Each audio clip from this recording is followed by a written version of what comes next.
Yuri Gagarin would later be known for reaching the sky, yet as a boy he often felt very close to the ground because his small size, gentle voice, and quiet curiosity made him seem easily overlooked in places that admired strength and certainty.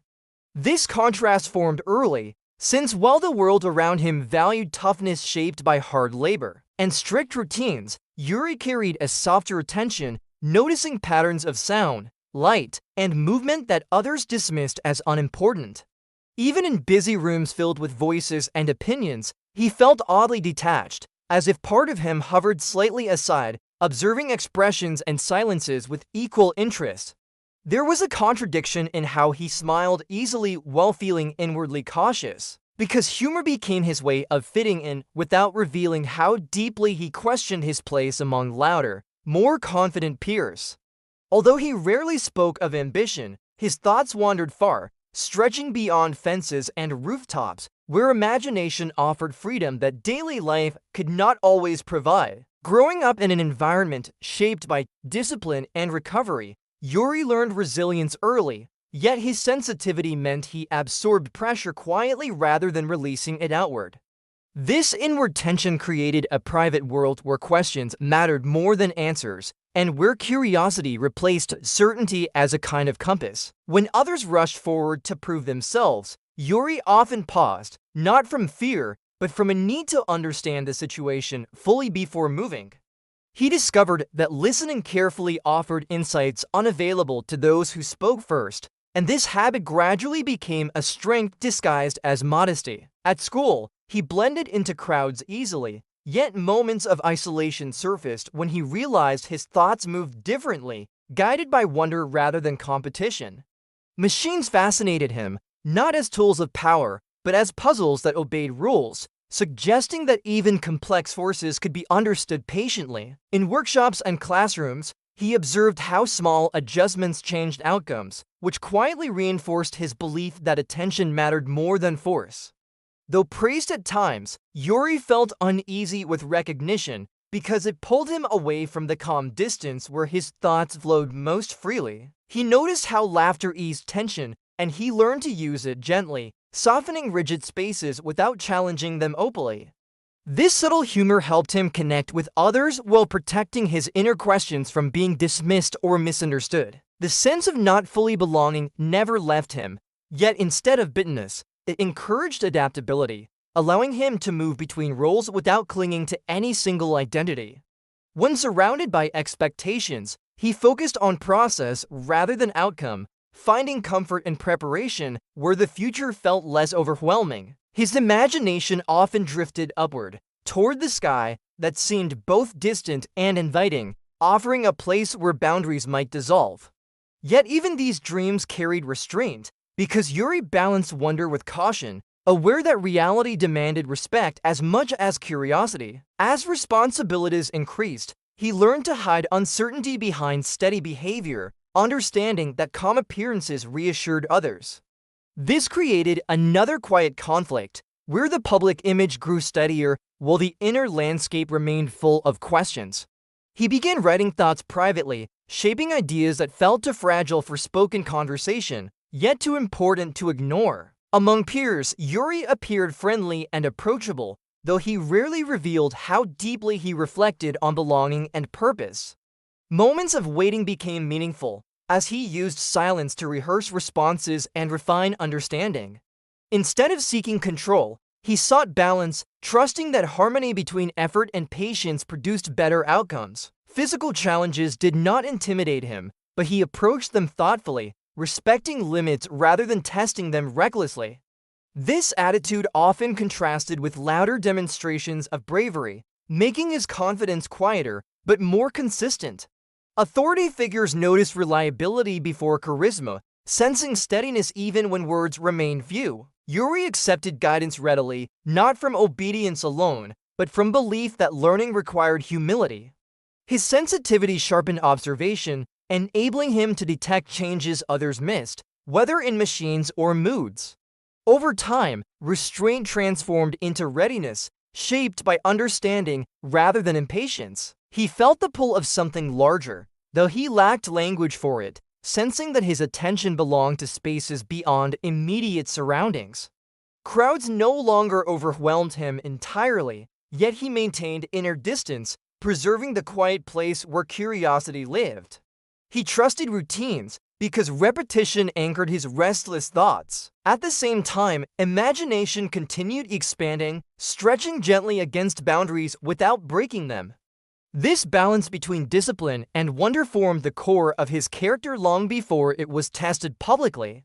Even praise felt temporary, as he focused on what still remained unknown. He understood that preparation was a form of respect, offered both to systems and to oneself. The future appeared vast, yet he approached it step by step, resisting the urge to rush ahead.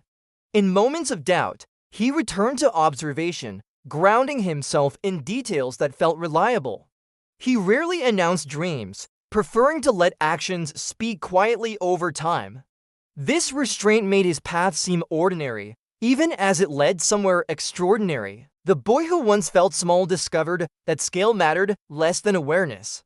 With each experience, his internal landscape grew richer, shaped by patience, humor, and quiet resolve.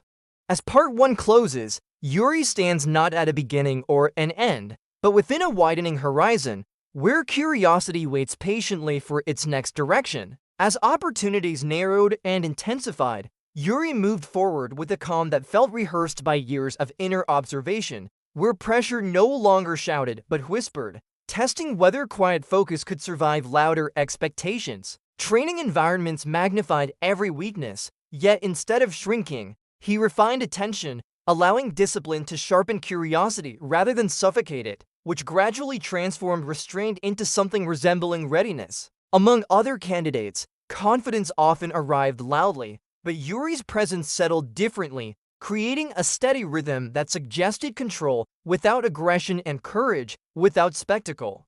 He learned to trust systems while remaining alert to subtle irregularities, believing that respect for structure did not require surrendering independent thought. Moments of exhaustion revealed clarity because fatigue stripped away performance, leaving only habits built from patience and careful preparation. When instructors pushed limits, he accepted the strain thoughtfully, sensing that endurance meant listening closely rather than resisting blindly. The environment demanded precision, yet Yuri retained imagination, viewing procedures as pathways rather than cages. Responsibility increased as expectations tightened, and he responded by narrowing focus, understanding that attention could be a form of loyalty. Fellow trainees noticed his calm humor, which softened tension without undermining seriousness, allowing shared pressure to become collective strength. Yuri observed how fear traveled through groups, sometimes spreading quickly, sometimes dissolving when met with steady reassurance. He discovered that leadership did not always announce itself, because stability influenced outcomes quietly. As missions grew more complex, preparation became ritual, grounding imagination within controlled movement and careful timing. He felt the weight of representation without grand speeches, recognizing that presence alone carried meaning beyond personal ambition. In controlled isolation, thoughts intensified, yet instead of spiraling, they aligned into purpose shaped by familiarity with solitude. Technology demanded trust, and Yuri offered it carefully, understanding machines reflected the intentions of those who designed and operated them. Every rehearsal narrowed possibilities, transforming uncertainty into manageable sequence. Silence before launch carried density, filled with accumulated observation rather than fear. When momentum finally carried him upward, awareness sharpened rather than scattered, holding detail alongside awe. Perspective shifted dramatically, revealing boundaries as fragile constructs rather than absolutes. Weightlessness introduced unfamiliar freedom, though Yuri approached it thoughtfully, anchoring wonder within responsibility. Communication required clarity, yet he preserved warmth, offering reassurance even while navigating unprecedented conditions. Earth appeared distant and intimate simultaneously, inspiring humility rather than dominance. Time stretched differently, measured by breath, instrument, and intention.